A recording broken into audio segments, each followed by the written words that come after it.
Hey all, this is Shibna, your mentor. Welcome to How to Make It Easy. കുറച്ച് ദിവസമായിട്ട് ഈ videos ഒന്നും ഇടാൻ പറ്റുന്നുണ്ടായിരുന്നില്ല, പക്ഷെ നിങ്ങൾ അയക്കുന്ന ഓരോ മെസ്സേജ് ഞാൻ വായിക്കുന്നുണ്ടായിരുന്നു. ഇൻസ്റ്റാഗ്രാമിൽ ഒരുപാട് പേര് പറഞ്ഞിട്ടുണ്ട് എക്സാം ഒക്കെ ഭയങ്കര ടഫാണ്, മെയിൻ ആയിട്ട് +2കാരുടെ കെമിസ്ട്രിയും ബിസിനസ് സ്റ്റഡീസ് ഒക്കെ നല്ല ടഫാണെന്ന് പറഞ്ഞിട്ടുണ്ടായിരുന്നു. അപ്പോൾ ഞാൻ ക്വസ്റ്റ്യൻ പേപ്പർ ചെക്ക് ചെയ്യുന്ന സമയത്ത് ശരിയാണ്, ഭയങ്കര ഡയറക്റ്റ് ആയിട്ടുള്ള ക്വസ്റ്റ്യൻസ് ഒന്നും അല്ല.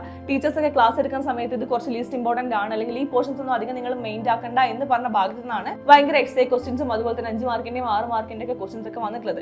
അതുകൊണ്ട് തന്നെ കുട്ടികൾ ഭയങ്കര ടെൻഷൻ അടിച്ചിട്ടും കരഞ്ഞിട്ടും ഒക്കെയാണ് ഉള്ളത്. അപ്പോൾ നിങ്ങൾക്ക് മനസ്സിലായല്ലോ, ഈ 2-3 എക്സാം കഴിഞ്ഞപ്പോൾ നിങ്ങൾക്ക് മനസ്സിലായല്ലോ ക്വസ്റ്റ്യൻ എങ്ങനെയാണ് വരുന്നത് എന്നുള്ളത്. പിന്നെ ഒരു കാര്യം ഞാൻ പറയാം, എന്തുകൊണ്ടാണ് ഈ ഒരു സമയത്ത് ക്വസ്റ്റ്യനിൽ ഇങ്ങനെ ഒരു ചേഞ്ച് വരാൻ കാരണം എന്ന് വെച്ചിട്ടുണ്ടെങ്കിൽ, യൂട്യൂബിലൂടെയൊക്കെ ക്വസ്റ്റ്യൻ പേപ്പർ ലീക്ക് ആവുന്നുണ്ട് എന്ന് പറഞ്ഞുള്ള ഒരുപാട് ഇഷ്യൂസ് ഇവിടെ നടക്കുന്നുണ്ട്, നിങ്ങൾക്ക് അറിയായിരിക്കുമല്ലോ. അപ്പോൾ ആ ഒരു കേസ് കൊണ്ട് തന്നെ നമുക്ക് ആലോചിച്ചാൽ അറിയാം, ഗവൺമെന്റ് എന്തായാലും ക്വസ്റ്റ്യന്റെ പാറ്റേണും കാര്യങ്ങളും ഒന്നും നിങ്ങളെ പിടിക്കാനുള്ള ഒരു ചാൻസ് ഉണ്ട്.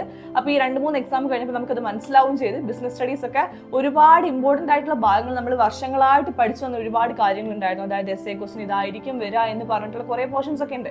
പക്ഷെ അതൊന്നും അല്ല വന്നിട്ടുള്ളത്, നിങ്ങൾ കുറച്ച് ലീസ്റ്റ് ആയിട്ട് ഇമ്പോർട്ടന്റ് ആയിട്ട് വെച്ച പല ഭാഗങ്ങളായിട്ടാണ് വന്നിട്ടുള്ളത്. അപ്പോൾ എനിക്ക് നിങ്ങളോട് പറയാനുള്ള കാര്യം, കഴിഞ്ഞ എക്സാംസ് കഴിഞ്ഞു, അപ്പോൾ നിങ്ങൾക്ക് ഇപ്പോൾ ഒരു ഐഡിയ കിട്ടില്ല എങ്ങനെയാണ് ക്വസ്റ്റ്യൻസ് വരുന്നത് എന്നുള്ളത്, എന്തുകൊണ്ടാണ് നിങ്ങൾക്ക് ടഫ് ആവുന്നത്. നിങ്ങളൊരു സബ്ജക്ട് പഠിക്കുന്ന സമയത്ത് ഓക്കെ ഇത് ഭയങ്കര ഇമ്പോർട്ടന്റ് ഉള്ള ഭാഗമാണ്, ഇത് കുറച്ച് ഇമ്പോർട്ടന്റ് ഉള്ള ഭാഗമാണ്, അതുകൊണ്ട് ഇത് പഠിക്കേണ്ട ആവശ്യമില്ല, അല്ലെങ്കിൽ ടീച്ചർ പറഞ്ഞിട്ടുണ്ട് ഈ ഭാഗത്ത് നിന്ന് വരില്ല, അല്ലെങ്കിൽ സാറ് പറഞ്ഞിട്ടുണ്ട് ഈ ഭാഗമാണ് കൂടുതലായിട്ട് ഞാൻ ഇമ്പോർട്ടന്റ് ആയിട്ട് നോക്കേണ്ടതെന്ന് പറഞ്ഞിട്ട് നിങ്ങൾ കുറച്ച് ഭാഗം പഠിക്കുകയും കുറച്ച് ഭാഗം പഠിക്കാതെയും പോകുന്ന സമയത്താണ് എക്സാം ഹോളിൽ എത്തുമ്പോൾ നമുക്കിത് അയ്യോ ഈ ഭാഗം ഞാൻ പഠിച്ചിട്ടില്ലല്ലോ, എന്ത് ചെയ്യും എന്ന് പറയുന്ന ഒരു ക്വസ്റ്റ്യൻ മാർക്ക് വരുന്നത്. അപ്പൊ ഇനി വരാൻ പോകുന്ന സബ്ജക്റ്റുകൾക്ക് നിങ്ങൾ എന്ത് ചെയ്യണം? ഒരു ടെക്സ്റ്റിൽ ഒരു സാധനം കുറഞ്ഞ ഇമ്പോർട്ടന്റോ കൂടുതൽ ഇമ്പോർട്ടന്റോ എന്ന് പറഞ്ഞ കൺസെപ്റ്റ് ഇല്ല.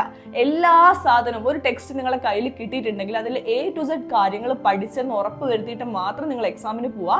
ലാസ്റ്റ് എക്സാം ഒക്കെ എഴുതി കഴിഞ്ഞിട്ട് ക്വസ്റ്റ്യൻ പേപ്പറിനെ കുറ്റം പറഞ്ഞിട്ടോ അല്ലെങ്കിൽ ടീച്ചേഴ്സിനെ കുറ്റം പറഞ്ഞിട്ടോ ഒന്നും കാര്യമില്ല. ഞാൻ പറയില്ലേ, നിങ്ങളുടെ റിസൾട്ട് ആണ് നിങ്ങൾക്ക് മാത്രമുള്ള സാധനമായിരിക്കും, നിങ്ങളുടെ ഫ്യൂച്ചറിലേക്കുള്ള ഒരു സാധനമാണ് നിങ്ങളുടെ റിസൾട്ട് എന്ന് പറയുന്നത്. അപ്പൊ ഈ പബ്ലിക് എക്സാമിന്റെ സമയത്ത് ഒരു തരത്തിലുള്ള റിസ്ക്കും നമുക്ക് എടുക്കാൻ പറ്റില്ല. അതുകൊണ്ട് തന്നെ നിങ്ങൾ ടെക്സ്റ്റിൽ A to Z കാര്യങ്ങൾ പഠിച്ച് ഉറപ്പിച്ചിട്ട് മാത്രം ഇനിയുള്ള എക്സാംസിന് പോവുക.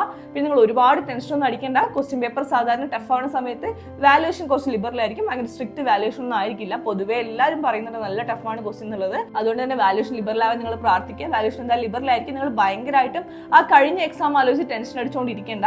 അപ്പൊ നിങ്ങൾ സ്റ്റഡി ലീവ് ഒക്കെ കറക്റ്റ് ആയിട്ട് യൂസ് ചെയ്യുന്നുണ്ട് തന്നെയാണ് ഞാൻ വിചാരിക്കുന്നത്. ഈ സ്റ്റഡി ലീവിന്റെ സമയത്ത് കണ്ടുവരുന്ന ഒരു പ്രവണതയാണ് 5-6 ദിവസമൊക്കെ കഴിഞ്ഞിട്ടാണ് നിങ്ങൾക്ക് ഓരോ എക്സാംസ് വരുന്നത്, അത്രയും ലീവ് വരുന്നുണ്ട്. എന്നിട്ട് ഈ 4-5 ദിവസം നിങ്ങൾ വെറുതെ കളിച്ച് നടന്നിട്ട് ആ എക്സാമിന്റെ തലേന്നിരുന്ന് 10-15 ചാപ്റ്റർ ഒരുമിച്ച് പഠിക്കാൻ വേണ്ടി പോകും. അപ്പൊ എങ്ങനെയാണ് നിങ്ങൾക്ക് എല്ലാ കൺസെപ്റ്റും കവർ ചെയ്യാൻ പറ്റില്ല. അപ്പൊ നിങ്ങളെ മൈൻഡിൽ ഓൾറെഡി വരും ഓക്കെ എന്തായാലും കുറെ ഇമ്പോർട്ടന്റ് ആയിട്ടുള്ള പോർഷൻസ് പറഞ്ഞു തന്നിട്ടുണ്ടല്ലോ, എന്നാ പിന്നെ അത് മാത്രം നോക്കിയിട്ട് പോവാന്നുള്ളത്. അതാണ് മെയിൻ ആയിട്ട് ഈ എക്സാം ഹോളിൽ പോകുന്ന സമയത്ത് നിങ്ങളെ ടെൻഷൻ ആക്കുകയും നിങ്ങൾക്ക് ഉത്തരം കിട്ടാതിരിക്കുകയും ഇൻഡയറക്റ്റ് ആണ് ക്വസ്റ്റ്യൻസ് തോന്നിയൊക്കെ ചെയ്യണത്. ഞാനും ക്വസ്റ്റ്യൻ പേപ്പർ നോക്കിയിട്ടുണ്ട്, പക്ഷെ ക്വസ്റ്റ്യൻ പേപ്പറിൽ പുറത്തുനിന്നുള്ള ക്വസ്റ്റ്യൻസ് ഒന്നും ഇല്ല, പക്ഷേ കുറച്ച് ലീസ്റ്റ് ഇമ്പോർട്ടന്റ് ആയിട്ടുള്ള ഭാഗങ്ങളിലാണ് ഉള്ളത്. അപ്പൊ നിങ്ങൾ എന്ത് ചെയ്യണം? എല്ലാം പഠിച്ചിട്ട് പോകണം. എല്ലാം എന്ന് വെച്ചാൽ ഒരു സാധനം പോലും വിടാതെ നിങ്ങൾ എല്ലാം പഠിച്ചിട്ട് ഇനിയുള്ള എക്സാംസിന് പോവുക. അങ്ങനെ ആകുമ്പോൾ നിങ്ങൾക്ക് സിമ്പിൾ ആയിട്ട് എല്ലാ ക്വസ്റ്റിനും അറ്റൻഡ് ചെയ്യാനും എല്ലാത്തിനും പറ്റും. ഒരു ലീസ്റ്റ് ഇമ്പോർട്ടന്റ് അല്ലെങ്കിൽ മോർ ഇമ്പോർട്ടന്റ് എന്ന് പറഞ്ഞിട്ട് മാറ്റി വെക്കരുത്.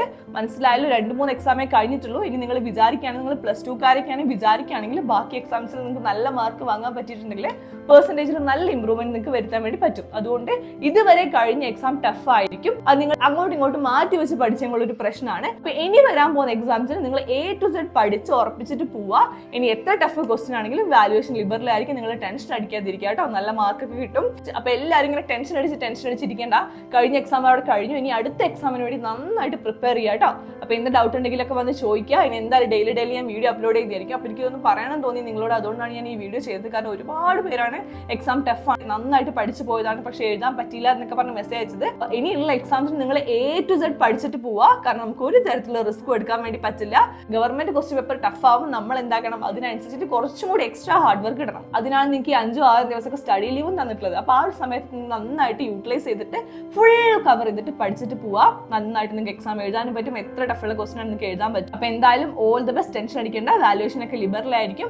ഇനി വരാൻ പോകുന്ന എക്സാം ഒക്കെ ഈസി ആവാൻ നിങ്ങൾ പ്രാർത്ഥിക്കുക. അപ്പൊ എല്ലാവർക്കും ഓൾ ദ ബെസ്റ്റ്. നാളത്തെ ദിവസങ്ങളിലൊക്കെ ഞാൻ ഒരുപാട് വീഡിയോസ് അപ്ലോഡ് ചെയ്യുന്നതായിരിക്കും കേട്ടോ. അപ്പൊ എന്ത് ഡൗട്ട് ഉണ്ടെങ്കിലും നിങ്ങൾ കമന്റിലൂടെ ചോദിക്കുക. ചാനൽ സബ്സ്ക്രൈബ് ചെയ്യാനും നോട്ടിഫിക്കേഷൻ ഓൺ ആക്കാനും ആരും മറക്കണ്ട.